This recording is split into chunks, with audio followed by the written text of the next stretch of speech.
Coming up on the Mindful Midlife Crisis. I think that when everything is said and done and all the things that I've regretted or the consternation that I've had with my dad over the years, the things that I am grateful for and the things that I appreciate about him are going to be the things that I most remember. I'm always going to remember his voice. Just hearing him talk is a comfort, and mostly just want to say thanks. Thanks for being my dad.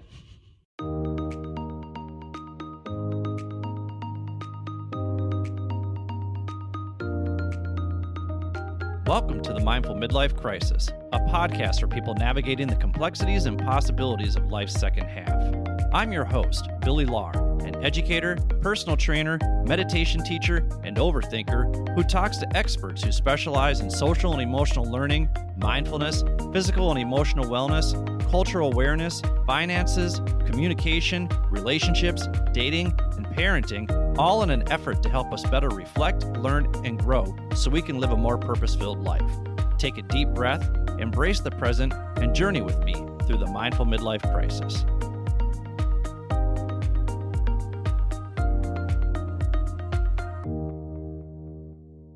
Welcome to the Mindful Midlife Crisis. I'm your host, Billy Lahr. Thank you for tuning in wherever you are. The purpose of this show is to help you navigate the complexities and possibilities of life's second half. Now, the format of today's show is going to be a little different, so I'm not going to do my whole call to action spiel right here. Instead, we are going to be talking about a topic that is often seen as taboo or too morbid or too unsettling to bring up in polite conversation.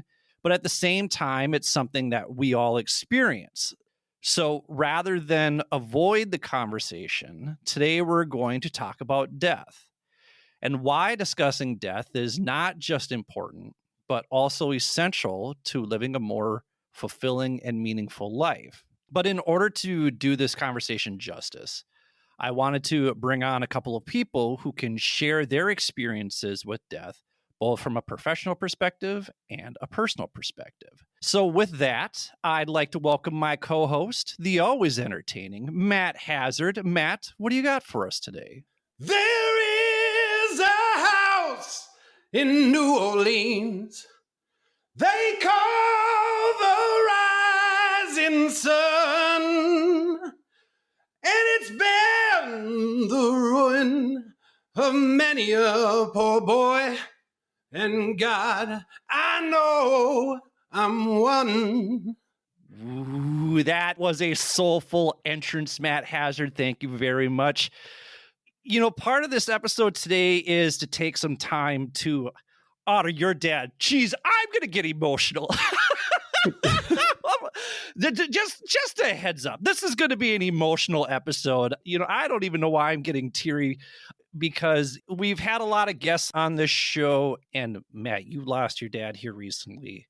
And Yep. I was wondering, just to kind of start things out, if you would like to share the 10 roles your dad played in your family's life and what those roles meant to you and your family, and then just share some of the moments you remember with your dad. Yeah. So we lost my dad about 2 weeks ago. He was 83.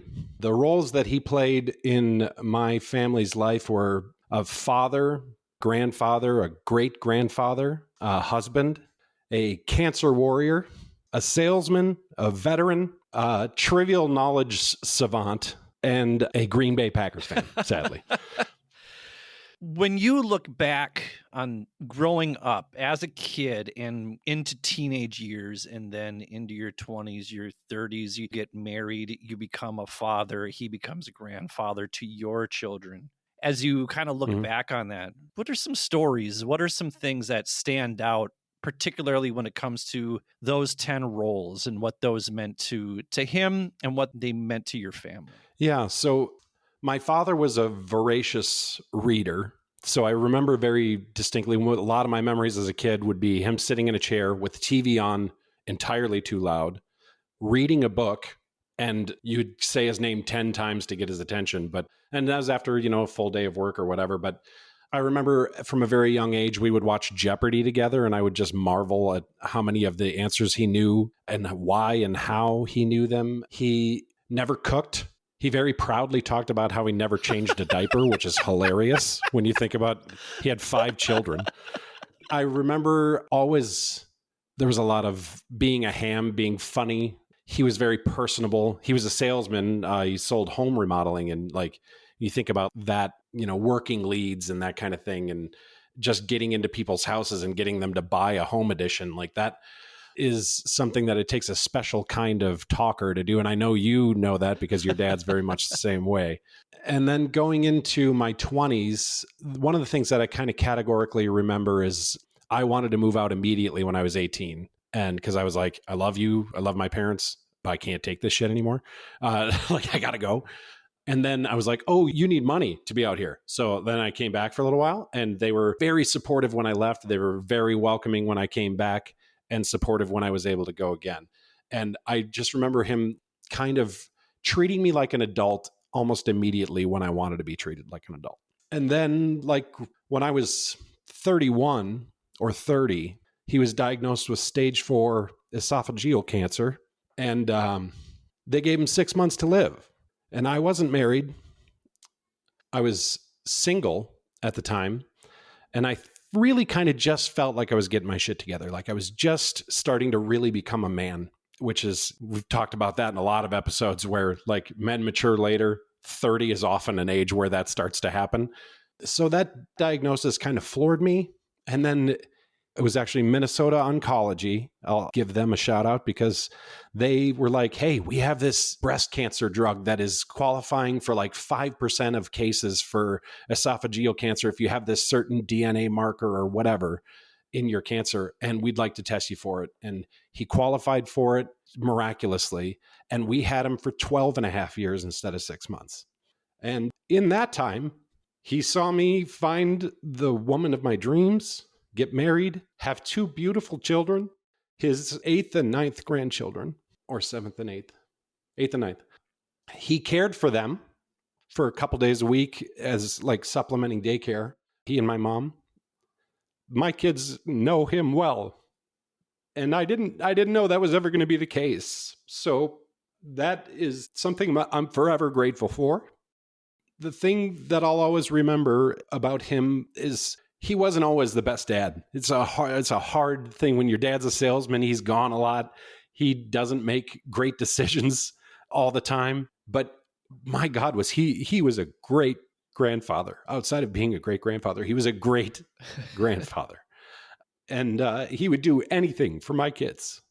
So I'll always be grateful for that as well.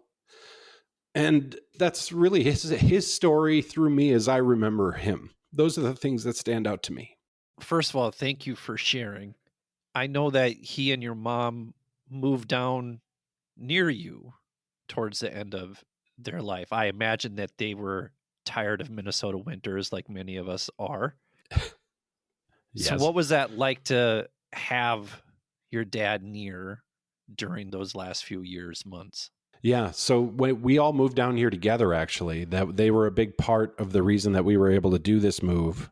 We didn't want to bring our whole family away from their grandparents, my kids' grandparents. And I felt like all of my other siblings, my 4 other siblings were like the nearest one is in Fairmont, Minnesota, which is a couple hours away from the cities for those listening around the world. And so everyone was at least a couple hours away. And we were like, hey, we have this opportunity in Bentonville, Arkansas, which is actually like the next town south from where my dad's father and mother retired in 1984. So we were like, is there any chance that you'd be interested in moving south? And they were like, to Bentonville specifically. And they were like, yeah. They were just like, yeah, let's go. And so having them here with me the whole time, I got a lot closer. It was probably the closest I was to my parents as an adult, certainly. And it's the closest I had been to them since I was really a child in their house. I saw them almost every day. My kids saw them every day. I would still go over and sit and watch Jeopardy with my dad if I had time at the end of the day. He was still like, oh gosh, the other thing that stands out, which I don't know if we've talked about in the past on this show, My favorite thing to do with my father was fight. I really, really enjoyed arguing with my dad more than anything else. And I would often take a position that I didn't even really care about just to fight him. That's something that I'll miss probably more than anything is our spirited debates. And I always told him that I was like, you're not going to get senile on me, Dad, because I'm going to keep you sharp.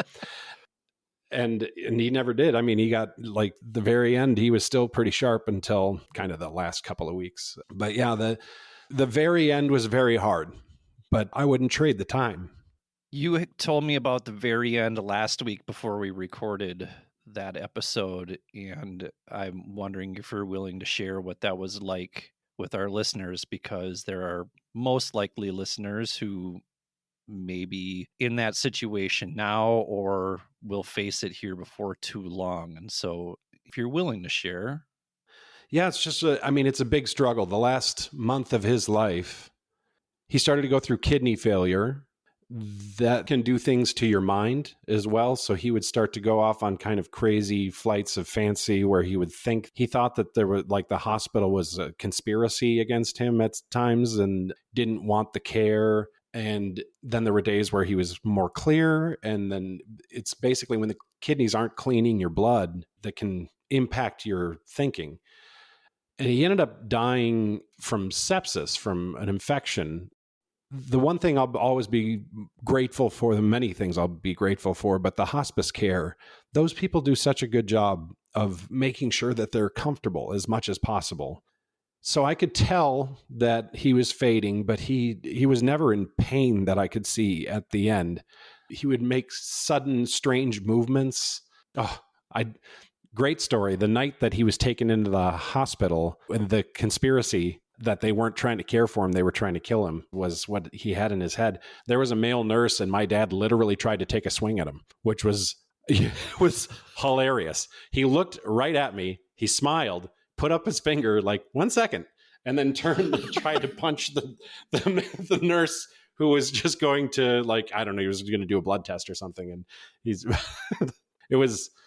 there's just a lot of very weird stories. I'll tell another super brief one that we can cut if you want, because it's about farts again. Then it's in the show. Then it's in. But my sister was visiting because my siblings all came down quite often during the last month, which was really nice. It was to help keep some of the load off of me. But he looked at my sister right in her eye, and he like had a long passing of gas. And then he just goes, "What about that buck snort?" Wait. So it's, "What about that buck snort?" Bada bing. That was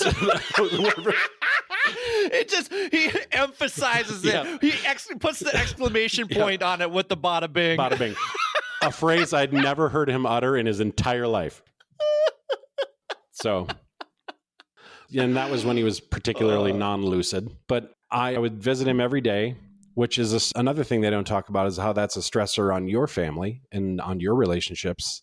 Melissa was a superhero, my wife, for us, caring for the kids and just being there when I had to go or when I felt like I needed to go. And I visited him almost every day. I brought a guitar with me every day, and I would cowboy chords. I'd play church hymns and sing with him. And he would just say something like, "There's an old hymn that I heard in 1957. And then he would think of like a few words from it, and I would look it up on the internet, because that's a thing that you can do.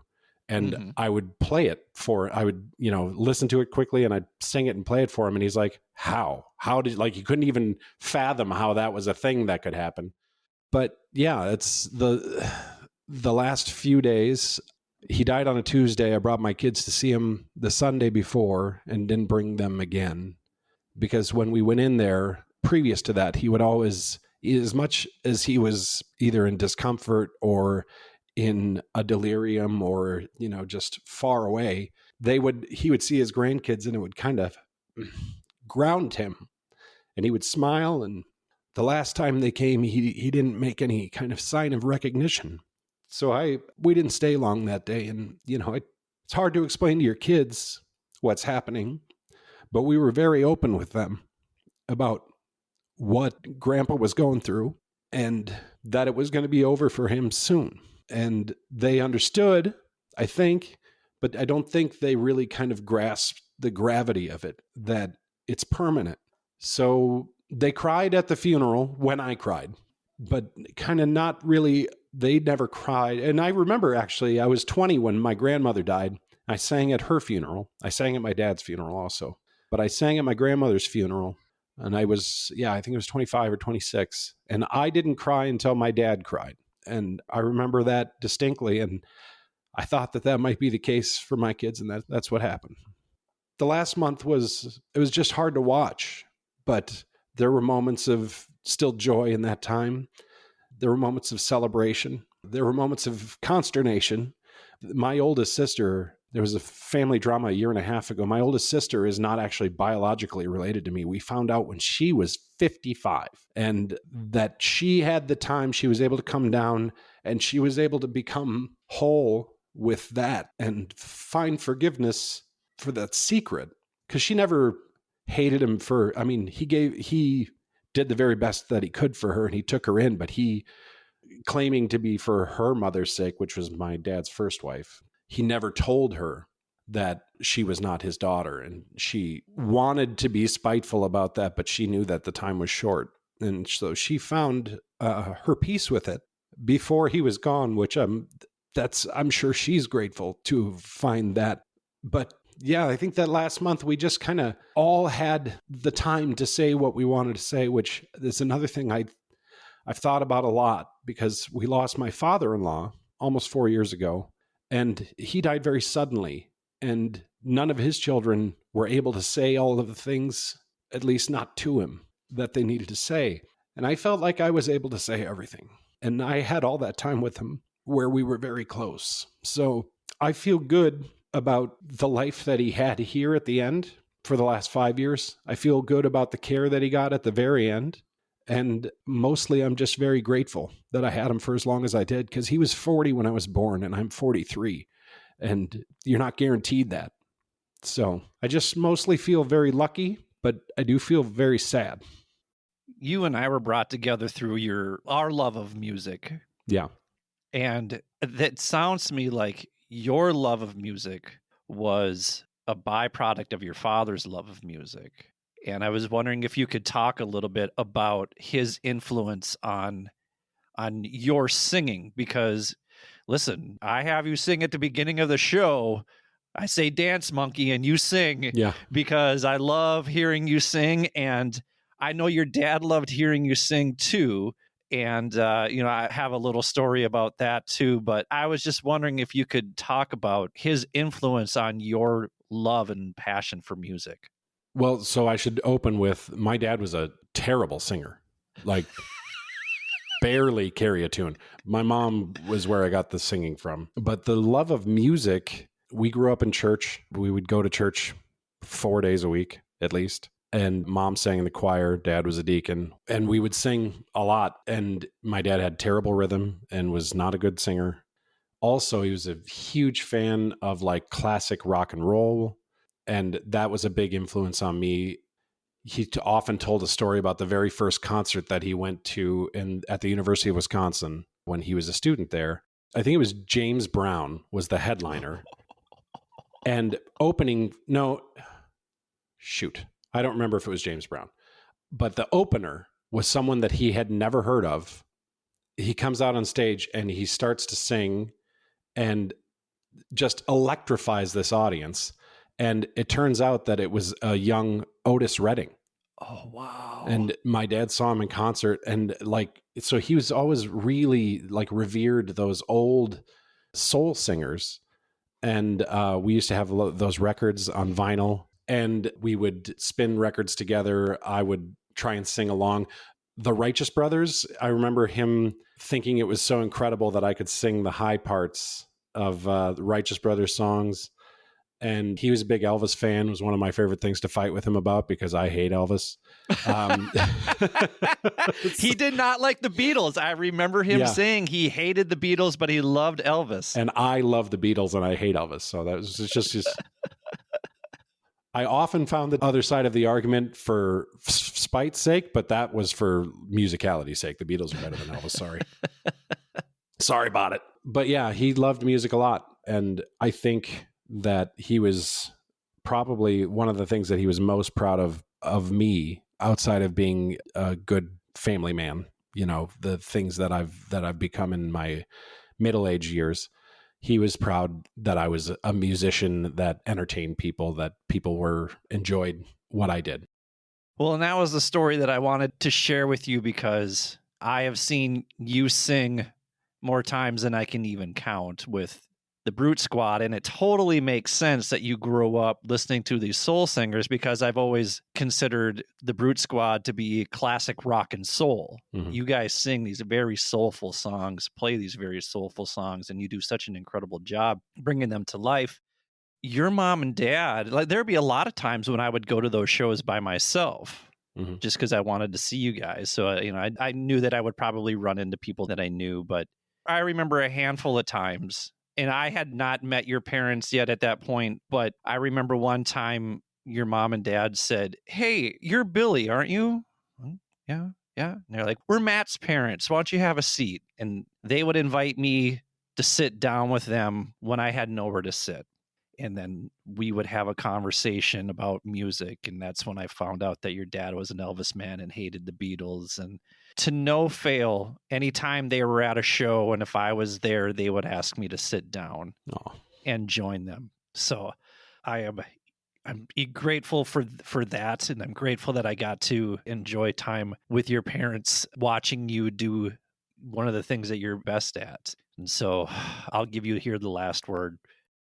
I think that when everything is said and done, and all the things that I've regretted, or the consternation that I've had with my dad over the years, the things that I am grateful for and the things that I appreciate about him are going to be the things that I most remember. I'm always going to remember his voice, bad as it was at singing, but like just hearing him talk is a comfort.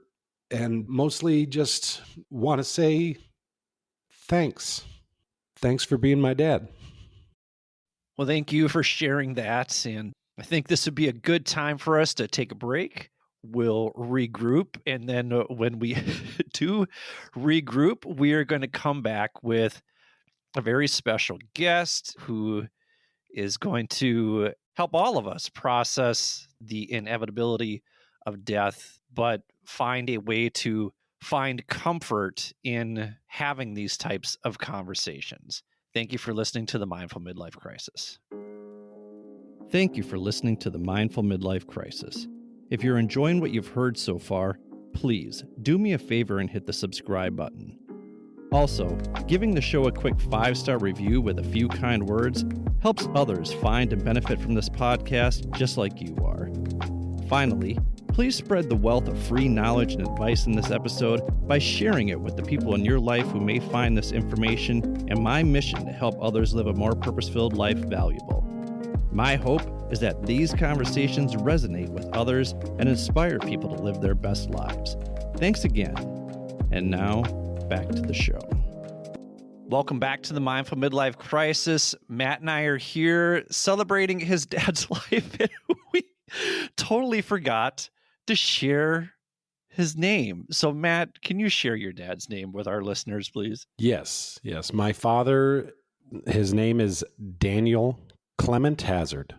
So it's Daniel's not an old name, but Clement is, well, I suppose Daniel's a biblical name, so it is a very old name, but Clement is an out-of-fashion name. He was born in the northern part of Madison, Wisconsin in 1939. His parents were Jared and Alvaretta, so another great pair of old names. He was born the first year of World War II, and my mother was born the last year of World War II. So definitely generation that is falling away from us.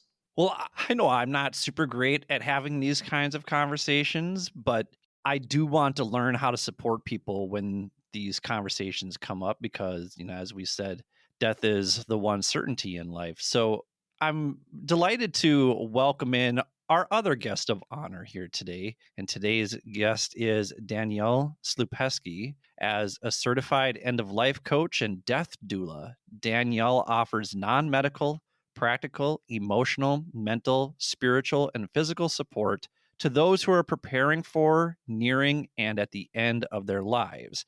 She also provides the support to their loved ones and caregivers. Danielle volunteers with hospice and as a grief support group facilitator in Albuquerque, New Mexico. She is a former emergency room RN who felt called to begin working in the end of life and grief space after she suffered a near fatal blood clot, which changed everything for her. So, welcome to the show, Danielle Slupesky. Oh, thank you. A round of applause and everything. Yes. We like to welcome our guests. We like to make them feel good about being around us two jackasses. So I have to admit, it was hard to remain quiet through some of these jokes earlier. You guys had me cracking up. That's good. We're glad that people find us entertaining because we find each other entertaining, but do others? So thank you. Words of affirmation will get you everywhere with me.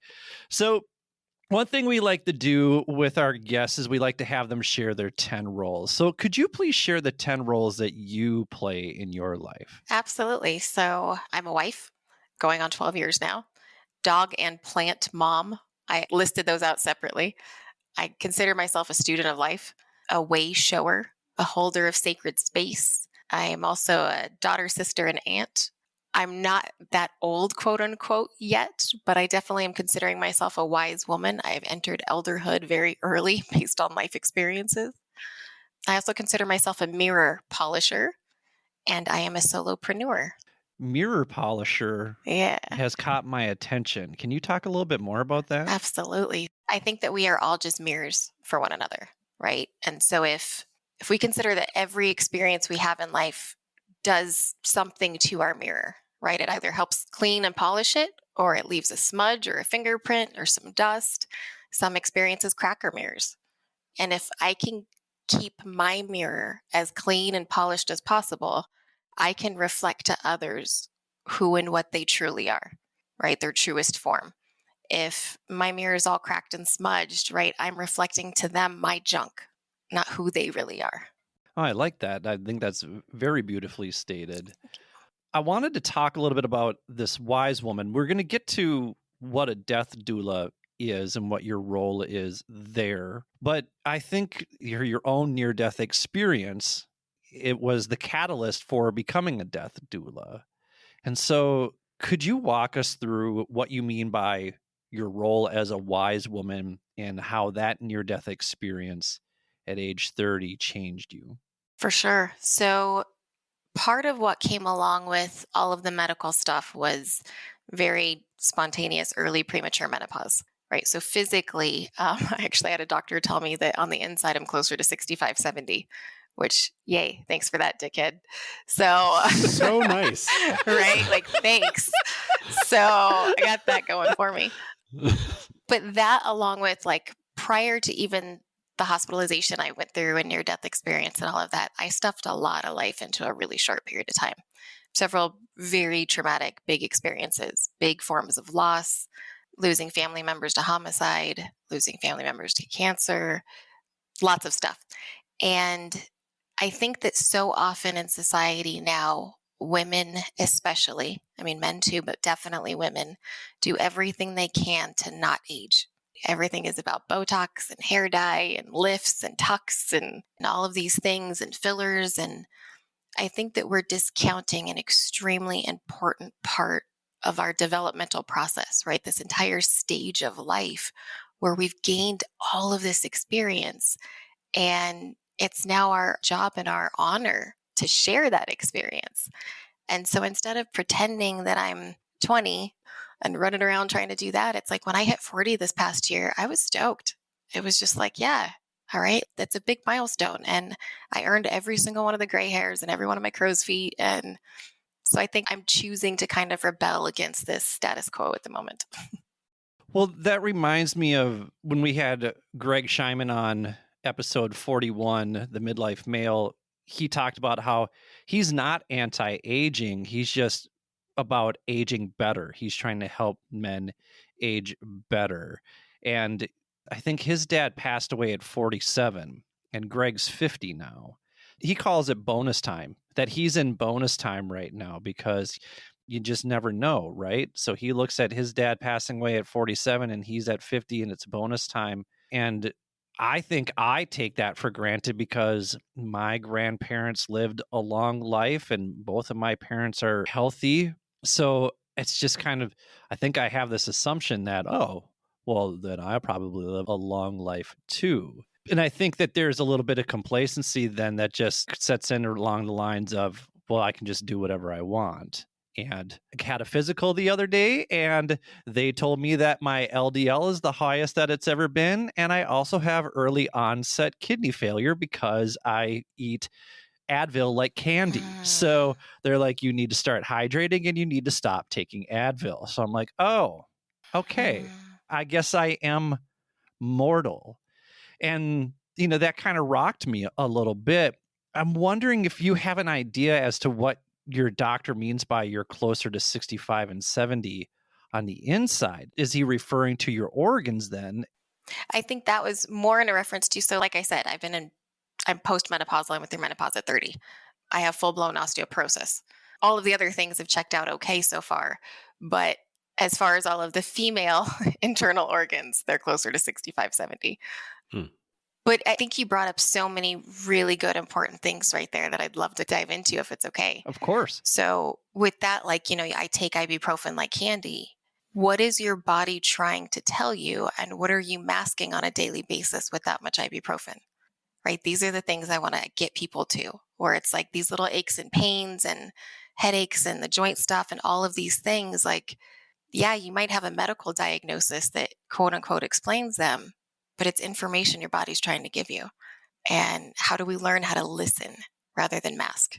Yeah, and it's a good reminder because I'm very good with reading anxiety in my body. And I've talked about that in a lot of times before, and the somatic experience of anxiety and being able to name and tame. But then, there's just these other things that, I hurt my neck years ago headbanging at a Space Needle concert with Matt Hazard. Mm-hmm. And when I went to the massage therapist, she said, this is what car crash victims look like. They're like, you gave yourself whiplash. So, just trying to, mask the pain of that with Advil. So I want to steer this conversation away from me because every episode is about me. I want to keep the focus here on Matt and his dad. Oh, I'm totally fine. I take a leave. You're good. You're good. Yeah. So I switched to Tylenol. I guess that's better, but I'm sure that's worse in some other way too. I don't That'll know. make your liver mad later. So yeah. It's always something. Yeah. I need to get myself figured out here, but I was wondering if you could take a second here because I've heard of a birth doula before, but you were the first death doula that I had ever heard of. And it really caught my attention when you messaged me back in the day. I'm like, this is a conversation. I need to meet Danielle. We need to have this conversation. And then we have this opportunity here now to have it. So I was wondering if you could explain what your role is as a death doula. And then I just kind of want to turn it over to you to have a conversation with Matt so you can kind of demonstrate what it is that you do. Yeah, thanks. So like you said, a birth doula helps bring life into the world, very much like a midwife. Death doulas are the opposite side of the same coin. There are so many similarities between birth and death.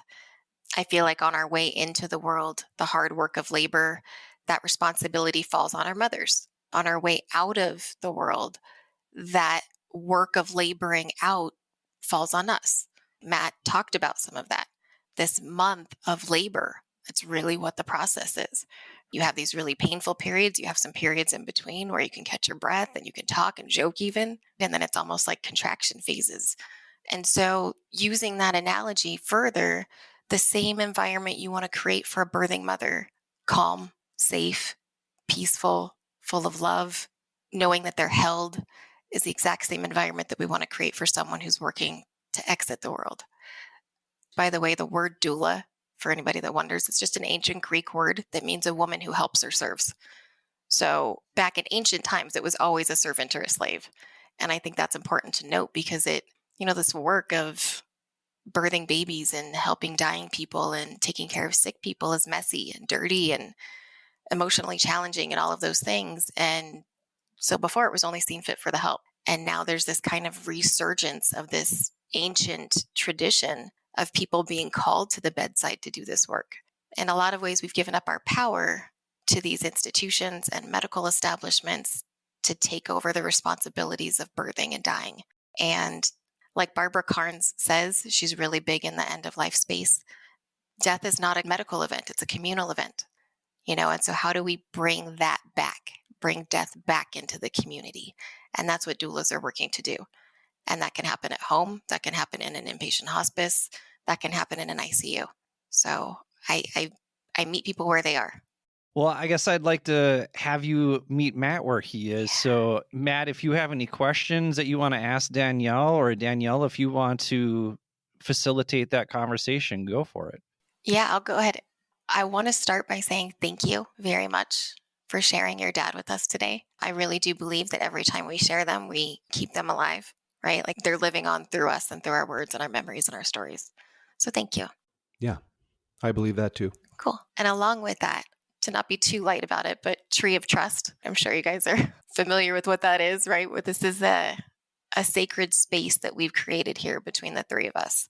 And so I want you to understand that I honor it, I respect it, and thank you for your vulnerability and diving in this deep because it's not easy to do. So thank you. Okay. You're welcome.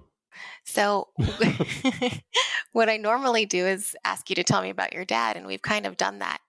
Another question that I really like to start with is tell me about a time that your dad showed his love for you and that you felt it. My dad is an old-fashioned human being. So shows of affection during my childhood, I struggle to remember them. He taught me how to golf, and that was a proud thing for him. I remember that was the first time when I was 12 or 13 that he ever really treated me like a man, was when we would golf together. That was, I think, his form of showing affection. Now, later in life is very different. I think that he would very comfortably say, I love you to me, and I would say it back, especially at the end of a good argument. So I guess the last one that I really remember where I was feeling love from him was I would walk into his house in the morning with my kids when they would watch them a few days a week. And he always had the news on, and it would drive me absolutely batty, just nuts, because the news on its best days is morbid and violent. And my kids would walk in and see Uvalde or Parkland. And I was like, Dad, you can't have this on. And then one day I just started showing up, and I always showed up with the kids very sporadic. It could be 40 minutes difference one day to another. And I walked in the front door and he was watching Curious George. Oh. And he could have been watching it for 40 minutes. So from that day forward, he never had the news on when he knew they were coming. And I felt loved and respected in that moment. Oh, that is such a cool story. Thank you for that. And along the same lines, I'm going to flip it now. And can you tell me about a time that you showed your love for him, whether as a kid, as an adult, some display of love? A display of love. I feel like most of the things that I've done for my dad in the later part of his life have been to help he and my mom. They were never rich people. They didn't plan well. They were on a very fixed income. So materially, I helped them a lot. But I think of things like just time. My biggest displays of affection for my dad were giving him time.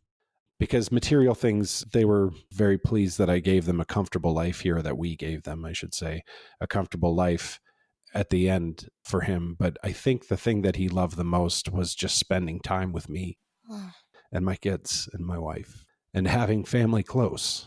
So that was the greatest gift I could give him. We would go to his house every Sunday, or he would come to our house every Sunday for dinner, and we would spend 3-4 hours either watch a baseball game or a football game or whatever was on TV, and we'd sit and argue and at the end of every argument, it would always be like, all right, well, let's table this for next time. I love you, Dad. I love you, son. That was just how it went. It sounds like you guys had a really cool relationship that not everybody gets. So it's really cool to hear and to, again, for you sharing him with us. A couple things that came up when I was listening to you earlier. Jeopardy. How's it going to be watching Jeopardy? Mm-hmm. How do you bring him into that space rather than feeling the loss of him in those moments? Like, how do you bring him back into that? I actually watched the newest Celebrity Jeopardy last night, and it was a weird thing because there's a lot of like, I'm pretty skilled in minutia. That in no small, but like any love of music I have is less than of an influence of my father than my love of trivial knowledge. So watching and doing well, sitting, like, especially if I'm sitting around other people watching Jeopardy and like, look at how many of these I know, motherfucker.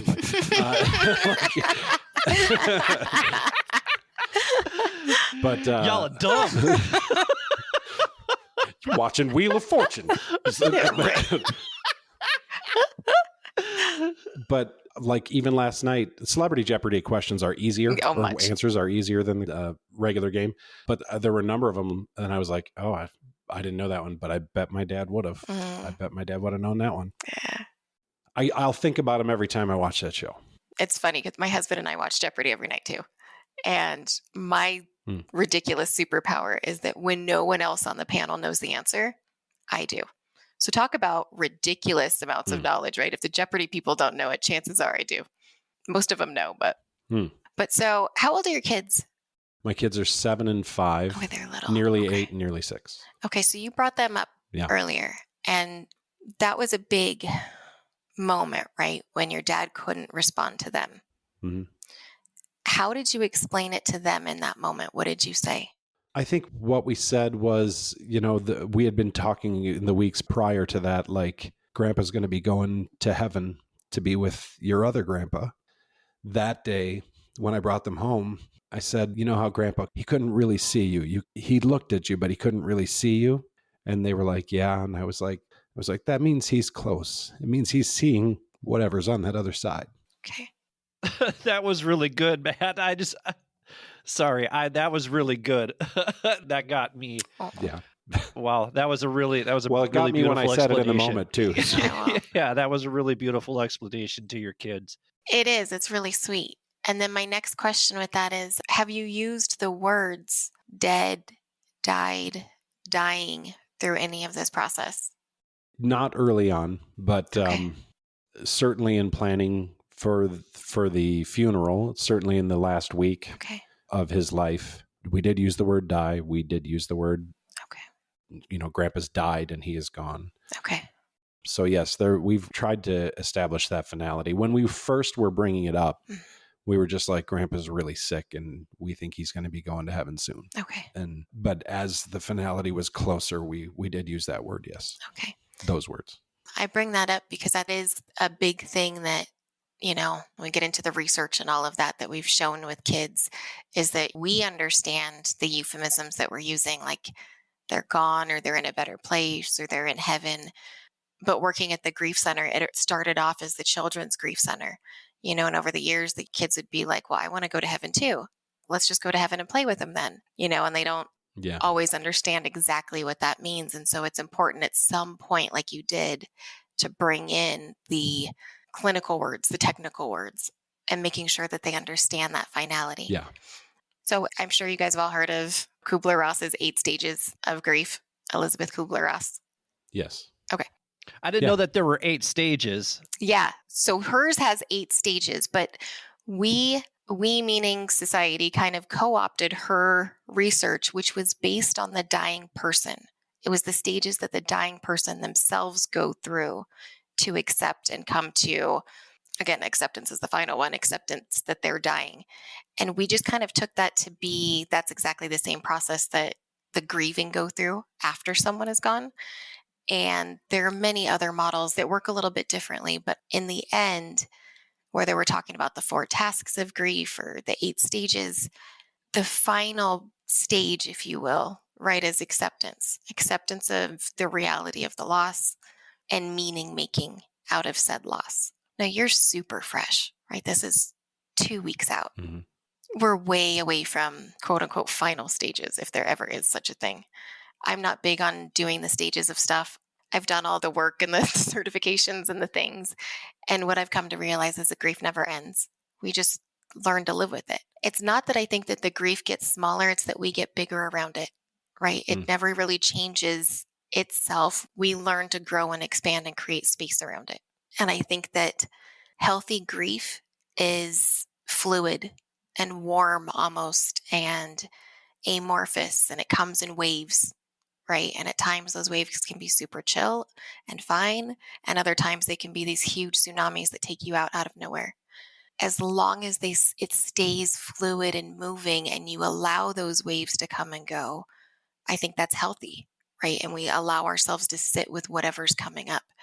I think the danger comes in when we don't allow that movement and we allow our grief to congeal and get cold, and it hardens around our heart. And that's when we end up isolating and we end up diving into unhealthy coping mechanisms and things like that. So just in hearing you talk in the beginning and going through your story of your dad and how easy you allow your emotions to come up, I think it's awesome. It's incredible. So many people, especially men, right, are so good at stuffing that they don't allow that fluid movement of things. How do you feel about riding the waves of your emotions? I've always thought it was really important to show my kids that it's okay to cry. I think that it's interesting, the grief so far, it has been some of my happiest moments since he died. When I hit those waves of grief, it's the happiest memories that I have of him. And I get emotional over that. And even now, as I'm tearing up, it's not sadness, I'm remembering. So I agree with you. I don't think grief ever goes away. And I don't know that I ever want it to. I want to have those memories and moments, and I always want to have the emotion about it. I always want to feel it. Because I think in that way, I'm remembering him better. Can I ask something in that? Please. Could you talk a little bit about the guilt of moving forward and the guilt of moving on? As I'm hearing Matt talk about not ever wanting to let that grief go. And I'm wondering too, Matt, if you did, is it because you would feel a sense of guilt that you're not honoring your dad any longer? And this is years down the road, I imagine. But, I think about parents particularly who have lost their children and they leave the room as is because they're holding on to that memory, and they may feel a sense of guilt if they change things. So I was just wondering if you could talk a little bit about the role guilt plays in grief and in moving on from grief. I feel no guilt about moving forward. What I worry about, or what I feel scared about or vulnerable about, is when that time, the progression of time and removal of time from an event in your life, it just makes it easier to talk about. When something is raw and when something is new, emotionally, it is, a breakup, the birth of a child. They're beautiful emotional moments that, like, when I talk about my nearly 8-year-old daughter's birth, I'm not going to tear up about it. But it's 8 years ago. I was so proud in that moment. It was the most life-changing moment for me that I had ever experienced. And I was emotional about it. When I would tell people about how proud I was to be a dad, like, I would cry in those moments, and I'm not going to do that now. It just doesn't happen. It just doesn't come forward. And I imagine in the fullness of time, I'm going to be comfortable and not tear up when I talk about memories of my dad and how they wash over me at moments now. And I love that raw emotional moment. I love the way that it expands your chest, the way that it just kind of washes over you. And I don't want to lose that. I know that I'm going to. I know that in time, I'm just going to be able to comfortably talk about it. And it's not going to raise up those big emotions as much. And I lament that day coming. And I know it will, but that's what I think about. It's not guilt. Thank you for clarifying that, where you stand on that before I dive into the guilt question. Because when you spoke about it, I interpreted it that exact way, that it was this positive thing that you wanted to hold on to the big emotion of the memories. And you took me down the route of, right, like this, it doesn't surprise me these big, heavy moments of grief come up in your most positive moments, because grief is love that doesn't have a landing place. So when you're the most full of love and the most full of him, it also hurts the most, right? And that's one of the most challenging things we as humans have to do, is hold two seemingly conflicting things at once. I'm full of joy and love and gratitude for all of the extra time I had with him, and for the fact that he's no longer confined to a body that was no longer serving him. And yet I'm destroyed that he's gone and I don't have him here. And I can't argue with him, and I can't watch Jeopardy and poke fun at each other. So it's both. And so I think that that's grief work, is learning how to balance those two things. And I think that life is learning to balance gratitude in one hand and grief in the other. And in between you have the prayer of life. That's what we're all after, is that balance. If you're full of nothing but gratitude, you lack a certain amount of depth and empathy for others. And if you're full of nothing but grief, you're consumed by that. And so it's that in-between place. And so thank you very much for clarifying all of that. Now, Billy, to come back to your question about guilt, this is such a recurring theme in grief work, is guilt and regret and remorse, and I'll throw shame in there too. I think that's a big part of all of that. It's much more challenging to learn to let go and release when you can't have reconciliation, whether that means it's because someone's already gone or because someone is still here, and for whatever reason, that relationship, you can't actually come together to have some sort of reconciliation. My goal with the end of life coaching is to get us to have those moments of reconciliation before a death, so that we're not left with those guilt feelings afterwards. If that doesn't happen, there's lots of work to be done and lots of unpacking to do. And that almost kind of falls more, depending on where a person is, into the role of a licensed therapist than a coach. But to speak to what you were saying, like with parents, right, that have to let go of a child and can't get themselves to change the room because it feels like it's giving up on their kid, or I never loved them if I can be happy again, right? Or if I smile, or if I have joy, that proves I didn't have enough love for them. That again comes back to trying to hold these moments of gratitude and accepting the reality of the loss is step one in that. Step one is you have to get to that place of, they're gone, but I can still be okay. I can still find joy. I can still be present in my life, and I can feel hurt at the same time. So often I think for people, it's just letting them know it's okay, and to have permission to feel all of the things that grief is all at once, right? It's not just sadness. It's not just anger. It's a constellation of all of it, and physical symptoms. So I think we're programmed with an idea of how we should grieve. And then when we aren't grieving that way, we feel like there's something wrong with us. And so I think step one is just teaching people what grief really is and what it is not, and what is really helpful and what is not. And hopefully that can help someone get through that guilt phase. Well, thank you for explaining that. I think that's a good spot here to take a break, because you've really focused on the emotional support that you provide as an end-of-life coach for families, and specifically here for Matt. But there's also the logistics, the messy logistics that occur when someone dies as well. So we're going to take a quick break, and when we come back, we're going to let Danielle and Matt talk about some of those logistics and how Danielle supports people in that process. Thank you for listening to the Mindful Midlife Crisis. Thank you for listening to the Mindful Midlife Crisis. New episodes come out every Wednesday to help you get over the midweek hump. If you'd like to contact me, or if you have suggestions about what you'd like to hear on the show, visit www.mindfulmidlifecrisis.com and click Contact Us.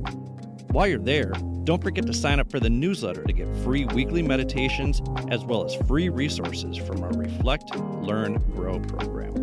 You can also click on the show notes for links to the articles and resources we reference throughout the show. If you want to check out my worldly adventures, follow me on Instagram at mindful_midlife_crisis. My hope is that my trials, tribulations, and successes will inspire you to take intentional action to live a more purpose-filled life. And while you're at it, remember to show yourself some love every now and then, too. Thanks again. And now, back to the show. Welcome back to the Mindful Midlife Crisis. We are celebrating the life of Danielle Clement Hazard. That is the always entertaining Matt Hazard's dad who passed away. And we are doing that here with end-of-life coach, the death doula, Danielle Slupesky. Danielle, thanks again for joining us here. We talked about the emotional support that you provide, but there's also the logistical support that you provide. Could you talk a little bit about that? And Matt, if you have any questions for Danielle about the logistics, you and I talked a little bit about it last week off air, and I'm wondering if you have questions that you want to throw Danielle's way. Well, I mean, mostly, so the age of discovery has passed me for that because I know most of the logistics because I've just gone through them. The one thing that I think it's a great thing to talk about for our listeners is just running down how much fucking money it is. It costs a lot of money to die.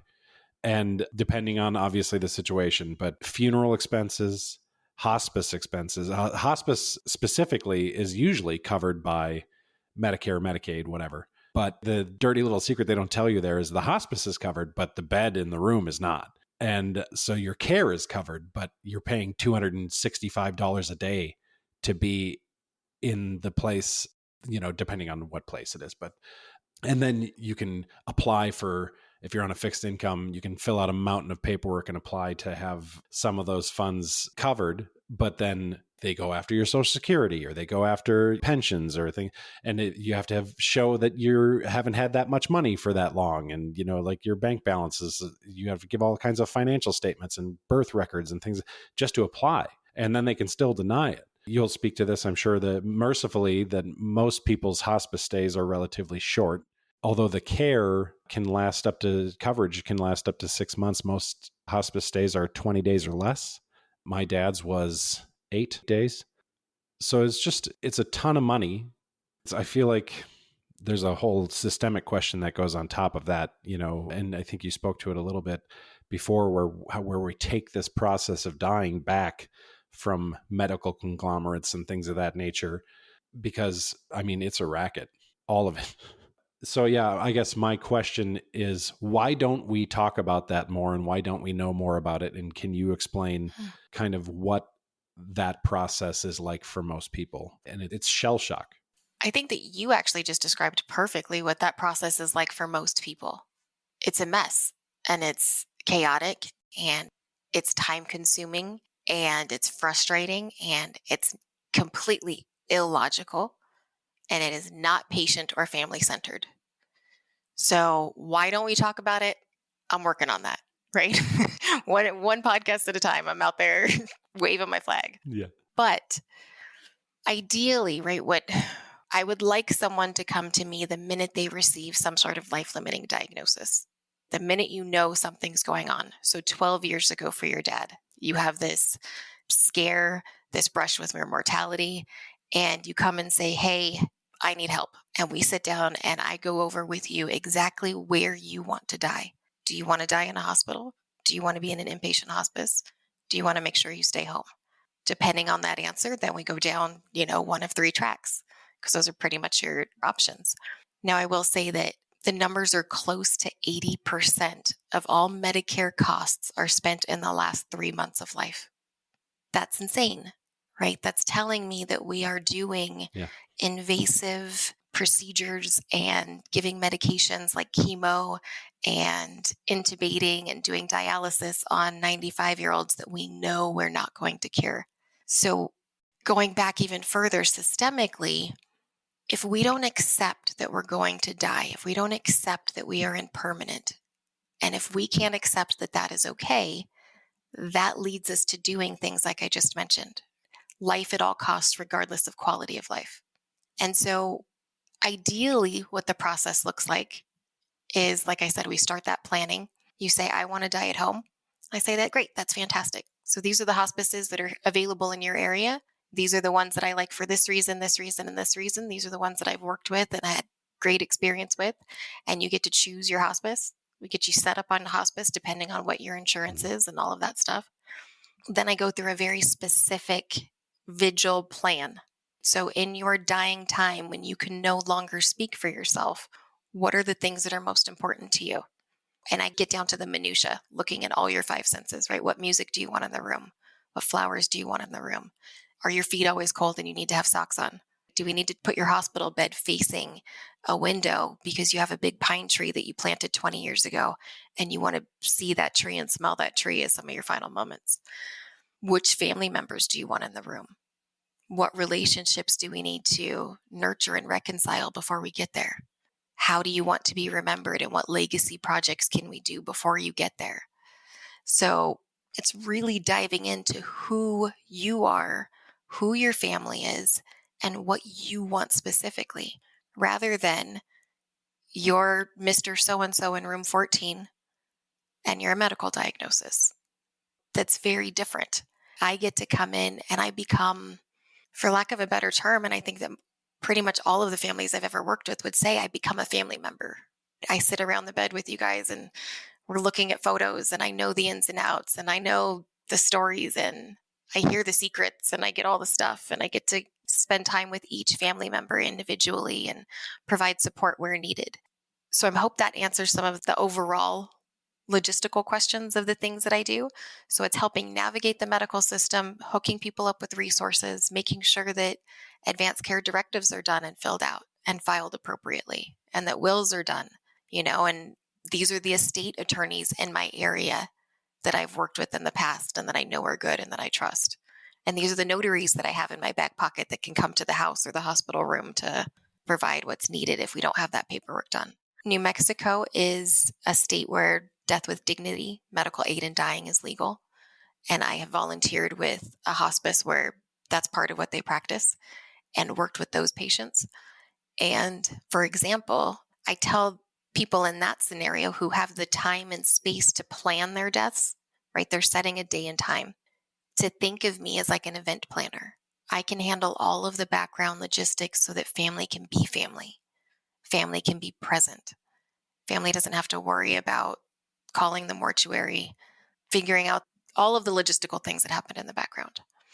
And so I had a woman last October that was an ALS patient. She was only 57, but she was at the point where she was forced with choosing to either have a trach placed, so she could continue to breathe, or suffocating.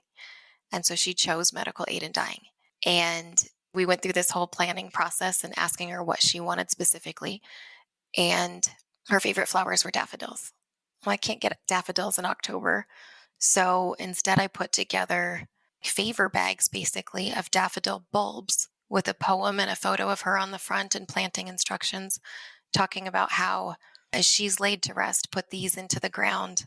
And when they pop up next spring, it's time to focus on hope and rebirth and shift our mourning process and all of that. And so now literally every spring, these daffodil bulbs will pop up as a way for her family to remember and honor her. Those things wouldn't have happened in the background because family's too focused on the sadness and awfulness of losing their loved one. So they don't think about the things that they're going to want later or that they could have later. And I also come in and we create ritual and ceremony surrounding this time. I was called to the bedside of a man in the ICU several months ago. Family was left in the position of choosing to withdraw life support. And we did an anointing ritual with some essential oils, where you place oils on different body parts and say kind of a prayer of gratitude for that body part. And so it was a way for the wife and the mother to get to kind of say goodbye to his physical body. When they pulled the tube out, we lit a candle. And when he died, the wife blew out the candle. And I presented her with the candle, saying, Thanksgiving, light his candle. Make a ritual of it with family. When you need to feel him close, light his candle and call him in. And so it's recognizing that we can bring sacredness and ceremony and beauty to any space, no matter how medicalized, no matter how close we are to the end.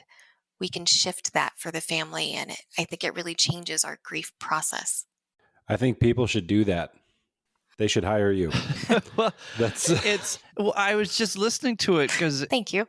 it's really incredible how you normalize death in a way that feels almost inviting and comfortable, which I don't think are words that we use to talk about death. Yeah, we just don't use words like inviting and comfortable. And I feel like the way that just that idea of being the death event organizer, like my eyes lit up when you said that. And I think that's really incredible. So it's interesting. I haven't been emotional this whole time, right? Until you just said inviting and this, because someone recently asked me what it was like in my near-death experience and how I think of that and the other side, if you will. And the only word I have is home. And so, yeah, it is inviting. It's a coming home. And so to say that we're normalizing it, it's just, no, we've abnormalized it. It's as normal as birth.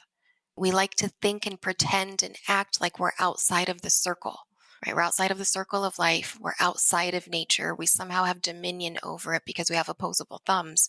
And it doesn't work that way, right? Like we're not only part of it, we're a beautiful part of it and a necessary part of it. And so is death. Without death, we don't have life. We don't have birth. I want people to feel that way.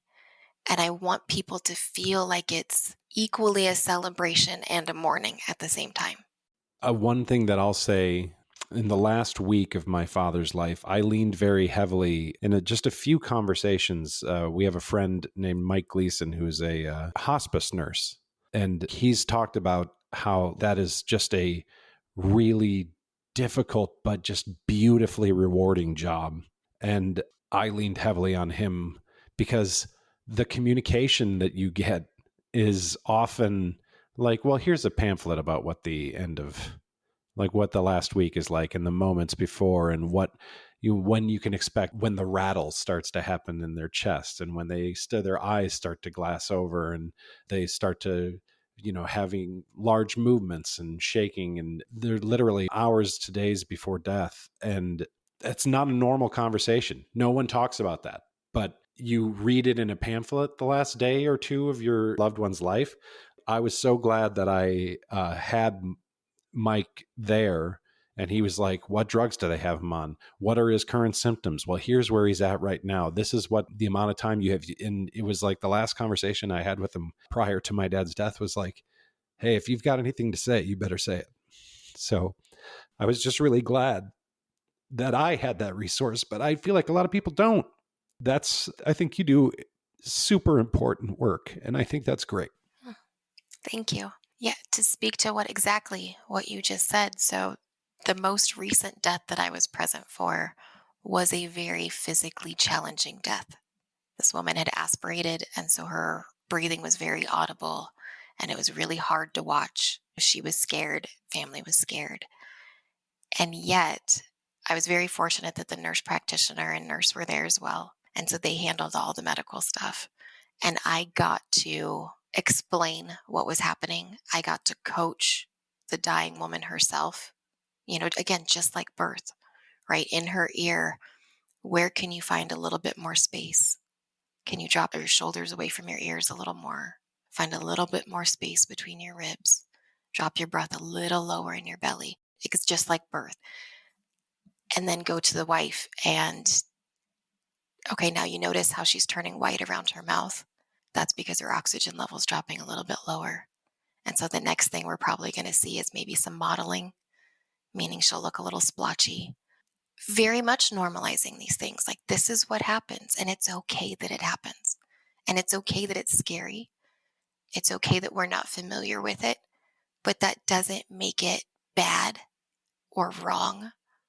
Explaining why her breathing is loud and what that means and what we can do about it. But also recognizing that, right, labor is the same way. It's not pretty. It's not quiet.